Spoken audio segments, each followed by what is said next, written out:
মানে একবারে কম খরচে, মানে 5 মিনিটের রাস্তা, এই সমুদ্রের সৌন্দর্য বেশি নাকি আমাদের যে কক্সবাজার 400 কিলোমিটার দূরে ওইটার সৌন্দর্য বেশি? যে হুজুর, আপনি কোনোদিন কক্সবাজার সমুদ্র সৈকতে গিয়েছেন?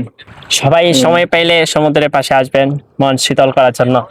এখন আমরা রুট পেরিয়ে চলে আসছি এ মানে পাথরের একটা খাজে। এখানে কিন্তু আমার কক্সবাজার কক্সবাজার ফিল হচ্ছে, কারণ এখানে বালি নাই, কিন্তু আছে এই দেখেন নুড়ি পাথর, অনেক ছোট ছোট নুড়ি পাথর।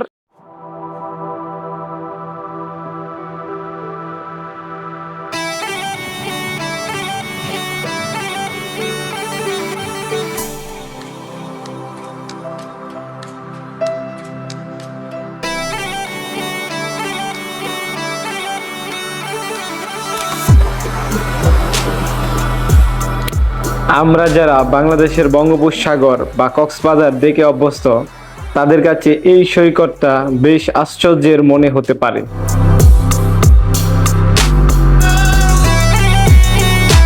আমাদের দেশে মাইলের পর মাইল বালুকাময় সৈকত থাকে, কিন্তু লোহিত সাগরের এই অংশটি মূলত পাথুরে। এখানে সৈকতে নামলে আপনি দেখবেন ছোট বড় অসংখ্য কঙ্কর এবং প্রবাল পাথরের টুকরো। এর কারণ হলো লোহিত সাগরের চারপাশের মরুভূমির অঞ্চল। এখানে বড় কোনো নদী এসে বালি বা পলি জমা করার সুযোগ পায় না। এই পাথরগুলি ওই লোহিত সাগরের সৈকতকে একটি অনন্য ও রুক্ষ সৌন্দর্য দান করেছে। আসসালামু আলাইকুম, আমি মুফাসসাল আছি আপনাদের সাথে। আজকে লোকাল প্রবাসী ইউটিউব চ্যানেলের নতুন আরেকটি ব্লগ ভিডিওতে আপনাদেরকে স্বাগতম। আজকে আমরা দেখব আমাদের ক্যাম্প থেকে কিছুটা মাত্র 5 মিনিটের দূরত্বে লোহিত সাগর অবস্থিত, যার এক পাশে সৌদি আরবের তাবুক প্রভিন্স আর অন্য পাশে আছে মিশর। তো লোহিত সাগর বা রেড সিকে আপনারা সবাই চিনেন, আর আর বাংলাদেশের যে বঙ্গোপসাগর আছে সেটাকেও চিনেন। তো আমার চোখে বঙ্গোপসাগর এবং এই লোহিত সাগরের মধ্যে গিয়ে পার্থক্য কি, সেটাই আজকের এই ভিডিওতে আপনাদেরকে দেখানোর চেষ্টা করব। তো এখন যেটা আপনারা দেখতেছেন এটা হচ্ছে পাহাড়ের একটি গিরিখাত, আর এই গিরিখাত দিয়ে আর কি আপনার সবসময় পানি যাওয়া আসা করে। আজকে এই গিরিখাতের মাধ্যমে আর কি সমুদ্রে যাওয়ার চেষ্টা করব। আমরা এখন ব্রিজের নিচে প্রবেশ করতেছি। তো দেখতে পাচ্ছেন ব্রিজের ওই পাশ থেকে এই পাশ দেখা যাচ্ছে। তো এই হচ্ছে ব্রিজের নিচের ভিউ।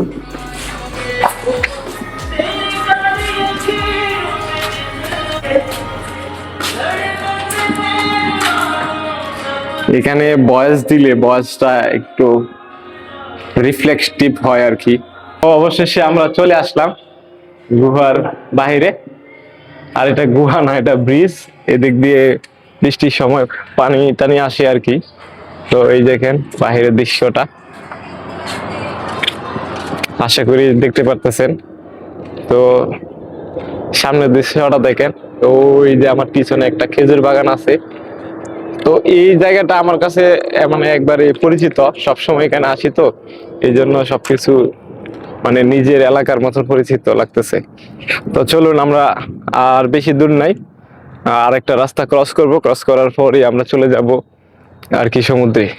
আপনাদের লোহিত সাগর দেখানোর জন্য আমরা যাচ্ছি 3 জন। আমার সাথে আছে রুকন, আমার বন্ধু, আর এদিকে আছে আরেকজন। হাই বলে দাও। এ হচ্ছে শাহিন। তো শাহিনের বাড়ি হচ্ছে রায়পুর আর নরসিংদীরে। আর রুকন হুজুর, ইনি একজন হাফেজ, আর ওনার বাড়ি হচ্ছে কুলিয়াচর। আমরা একই জেলার। তো আমরা 3 জন একসাথে যাচ্ছি সমুদ্র দেখার জন্য, আর সাথে আপনাদেরকে নিয়ে যাচ্ছি। আশা করি সবাই সম্পূর্ণ ভিডিওটি দেখবেন। আজ আমি আপনাদের নিয়ে এসেছি লোহিত সাগরের তীরে। আমার ক্যাম্পের ঠিক পাশেই এই পাহাড়ের ডাল, যা বৃষ্টির সময় জলপ্রপাতের মতো পানি নিয়ে সরাসরি সাগরে গিয়ে মেশে।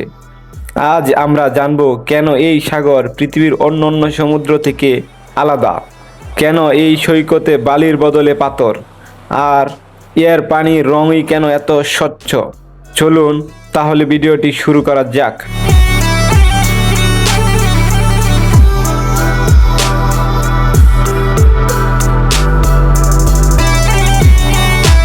পাহাড়ের ডাল মানে গিরিকাত বেয়ে আমরা এখন চলে আসছি রুটে। এটা একটা পার্সোনাল রুট, সামনে আপনার একটা পাওয়ার প্ল্যান্ট আছে, ওই পাওয়ার প্ল্যান্টে এই রুটটা গিয়েছে।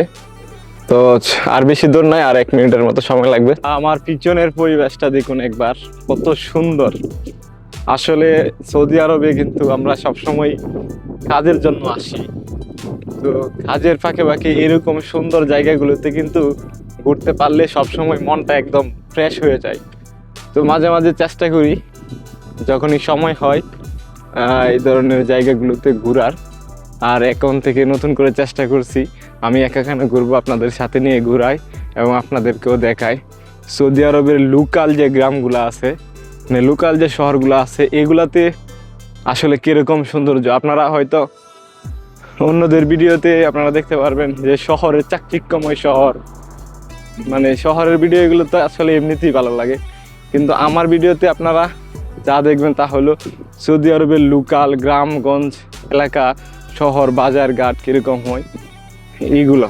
তো যারা সৌদি আরবের লোকাল গ্রাম মানে লোকাল বাজার হাট এগুলো ভালো পান বা দেখতে পছন্দ করেন, তারা আমার চ্যানেলের পাশে থাকতে পারেন, সাবস্ক্রাইব বা ফলো দিয়ে পাশে থাকতে পারেন। আশা করি আপনাদের মন মতো বা অনেক সুন্দর কিছু দেখাতে পারবো।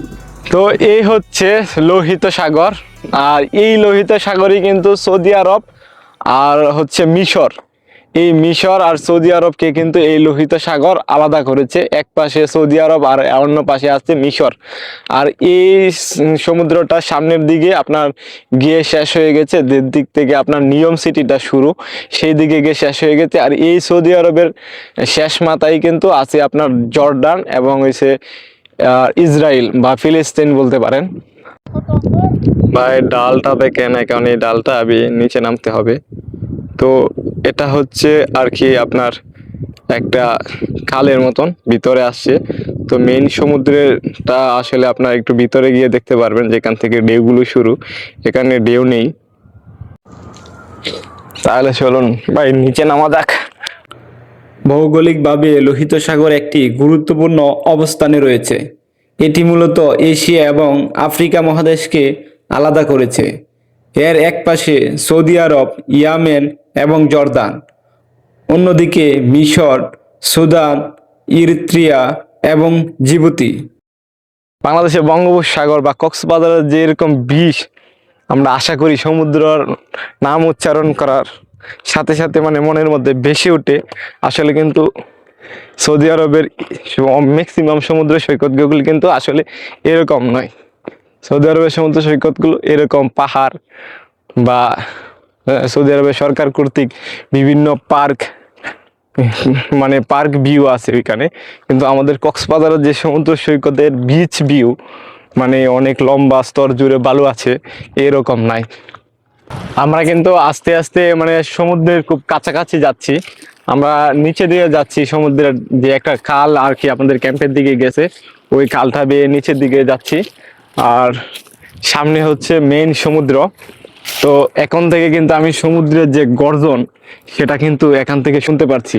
আপনারা শুনতে পাচ্ছেন কিনা জানি না, দেখি একটু নয়েজটা চালু করে দিয়ে। তো এখন হয়তো আপনারা ঢেউয়ের শব্দগুলো শুনতে পারবেন। তো ভাই যত কষ্টই হোক না কিন্তু প্রবাসে কিন্তু এরকম সমুদ্রের কিনারায় একা একা বসে মানে সমুদ্রের ঢেউয়ের শব্দ শোনার অনুভূতিটা ভাই সব কষ্ট ভুলিয়ে দেয় একবারে। লোহিত সাগরের সবচেয়ে বড় বৈশিষ্ট্য হলো এর পানির অবিশ্বাস্য স্বচ্ছতা। আপনি তীরে দাঁড়িয়েও পানির গভীরে মাছ বা প্রবাল দেখতে পাবেন। এর প্রধান কারণ লোহিত সাগরে কোনো প্রধান নদী বা উপনদী এসে মেশে না। নদী না থাকায় কোনো খাদা বা পলি এই পানিতে মিশতে পারে না, ফলে পানি থাকে কাচের মতো পরিষ্কার। তবে মনে রাখবেন, এই পানি অত্যন্ত লবণাক্ত। মরুভূমির প্রচণ্ড তাপে পানি দ্রুত বাষ্পীভূত হয়, কিন্তু নতুন করে মিষ্টি পানি যোগ করার মতো কোনো উৎস নেই বলে লোহিত সাগর বিশ্বের অন্যতম লবণাক্ত সাগর হিসেবে পরিচিত। তো আমরা ফাইনালি চলে আসলাম, মানে এই যে হচ্ছে লোহিত সাগর, এই লোহিত সাগরের কিনারে। তো খুব সহজ 5 মিনিটের মধ্যে আর কি চলে আসলাম। আর কক্সবাজারের সমুদ্র যাইতে ভাই আমাদের সময় লাগতো প্রায় একদিন একদিন প্রায় 200-400 কিলোমিটার। 200 কিলোমিটার হচ্ছে চট্টগ্রাম, আর 200 কিলোমিটার চট্টগ্রাম থেকে কক্সবাজার। তো এত সহজে মানে একটা সমুদ্র সৈকতের ভিউ পেয়ে যায় এখন, তবুও সমুদ্রে মানে আসা হয় না। আর কক্সবাজারের সমুদ্র সৈকতে গেলে আপনার মন চায় যে কিছুক্ষণ পর পর মানে যাওয়ার চেষ্টা করি, মানে কিছুদিন পর পর যাওয়ার ইচ্ছা জাগে, কিন্তু পয়সার জন্য যেতে পারি নাই। তো আমার সাথে আমার 2 বন্ধু আছে। তো প্রথমে শাহিনকে জিজ্ঞেস করি যে ভাই, এই মানে একবারে কম খরচে মানে 5 মিনিটের রাস্তা, এই সমুদ্রের সৌন্দর্য বেশি নাকি আমাদের যে কক্সবাজার 400 কিলোমিটার দূরে ওইটার সৌন্দর্য বেশি? এটার এটার সৌন্দর্য বেশি কেন? কারণ এটা আমার সব থেকে ক্যাম্পের পাশেই আছে। তারপর আমি এখান থেকে পুরো সমুদ্র দেখতে পাচ্ছি। এর অপোজিটে আছে দ্বিতীয় একটা দেশ আছে, যেমন ইয়েমেন আছে, ইসরায়েল আছে, মিশর আছে। তো আমি মনে করি এই জায়গাটা আমার জন্য বেস্ট বর্তমানে। ঠিক আছে, তো এখন আমরা হুজুরের কাছে জিজ্ঞেস করব যে হুজুর, আপনি কোনোদিন কক্সবাজার সমুদ্র সৈকতে গিয়েছেন? না না। তো জান নাই। তো কক্সবাজার সমুদ্র সৈকত তো আপনি দেখছেন, মোবাইলে দেখছেন না? হ্যাঁ। তো কোনটা আপনার কাছে সবচেয়ে বেশি ভালো লাগে? আমার কাছে ওইটাই সবচেয়ে বেশি ভালো লাগলো, যে কাছে, এই জন্য এটাই। সবাই সময় পাইলে সমুদ্রের পাশে আসবেন মন শীতল করার জন্য, এটাই সবচেয়ে। আচ্ছা আচ্ছা, ঠিক আছে। আরেকটা জিনিস হচ্ছে, আমাদের কক্সবাজারের সমুদ্রের যে পানিটা সেটা কিন্তু কিছুটা প্রায় গুলা হয়, আর এখানে যে সমুদ্রের পানিটা আছে ভাই একদম স্বচ্ছ। তো আরেকদিন আমরা চেষ্টা করব এই সমুদ্রে এসে গোসল করার জন্য। আজকে তো দেখতে পাচ্ছেন সন্ধ্যা হয়ে গেছে, এই জন্য আর কি সমুদ্রের পানিতে নামা হয় নাই। তো গোসল করার ভিডিওটা আপনারা পাবেন।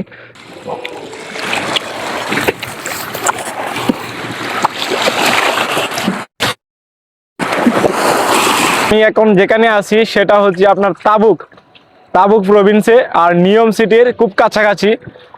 আমরা কিন্তু নিয়ম সিটির ক্যাম্পে, মানে নিয়ম সিটির যে প্রজেক্ট আছে এই প্রজেক্টে কাজ করি। আর এই হচ্ছে লোহিত সাগর। আর এই সমুদ্রের যে পাদদেশ কিন্তু পুরাটাই আপনার এরকম, যে পাথরটায় দাঁড়ায় আছি এরকম পাথরে মানে সুবেষ্টিত। বাংলাদেশের সমুদ্র সৈকতে আপনার নামলে আপনারা যেরকম বালু দেখবেন, এখানে কিন্তু সেরকম বালু বিন্দুমাত্রই নাই, শুধু পাথর আর পাথর।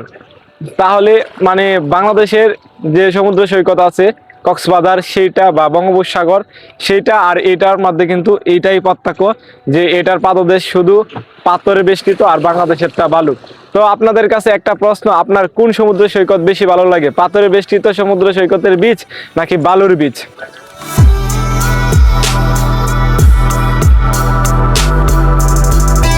তো আমাদের ক্যাম্প থেকে যে খালটা আর কি সমুদ্রের দিকে আসছিল, এই খালটা এখানেই শেষ।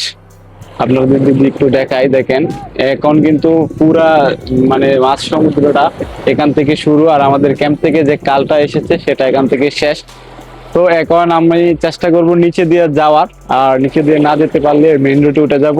মেইন রুটে উঠলেই কিন্তু আপনারা দেখতে পারবেন এই লোহিত সাগরের বিশালতা কতটুকু, কত বড়। এখন আমরা এতক্ষণ ভিডিওতে আপনারা যা দেখছেন তা পুরোটাই কিন্তু আমাদের ক্যাম্প থেকে এই কালটা যে আসছে সমুদ্রে এসে মিলিত হয়েছে সেই কালের ভিউটা। এখন চলুন আপনাদেরকে মেইন সমুদ্রের ভিউটা দেখাই। তো আমার সাথে যারা ছিল ওরা উপরে চলে গেছে, আমি পিছনে আছি। তাহলে চলুন আপনাদেরকে সমুদ্রের বিশালতাটা একবার দেখাই সাবধানে।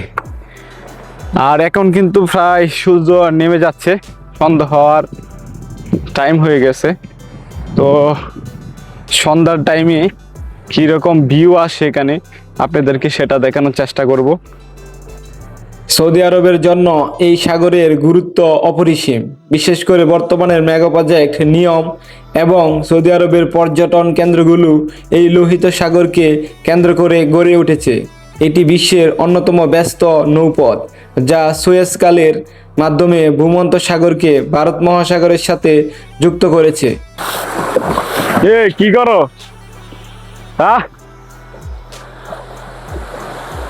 এখন আমরা রুট পেরিয়ে চলে আসছি মানে পাথরের একটা খাদে। এখানে কিন্তু আমার কক্সবাজার ফিল হচ্ছে, কারণ এখানে বালি নাই কিন্তু আছে এই দেখেন নুড়ি পাথর। কেন অনেক ছোট ছোট নুড়ি পাথর, এই নুড়ি পাথরগুলো কিন্তু এগুলাতে হাঁটলে বালুর চাইতে অনেক ভালো লাগতেছে আমার। তো এই হচ্ছে সেই লোহিত সাগর, আর এটা আপনার তাবুকের লাস্ট সীমানায় অবস্থিত। আর এর পাশে, ওই পাশে যা সমুদ্রের আরেকটি সাইডে, ওই সাইডে হচ্ছে মিশর। তো আপনারা এই যে লোহিত সাগর দেখতেছেন, এটার পানিগুলো একটু খেয়াল করেন, কত নীলব বর্ণের। কক্সবাজার যে সমুদ্র সৈকতের পানি, সেটা একটু ঘোলা টাইপের হয়ে থাকে। তো মাঝে মাঝেই কাজের ক্লান্তি দূর করার জন্য আমি এখানে আসি।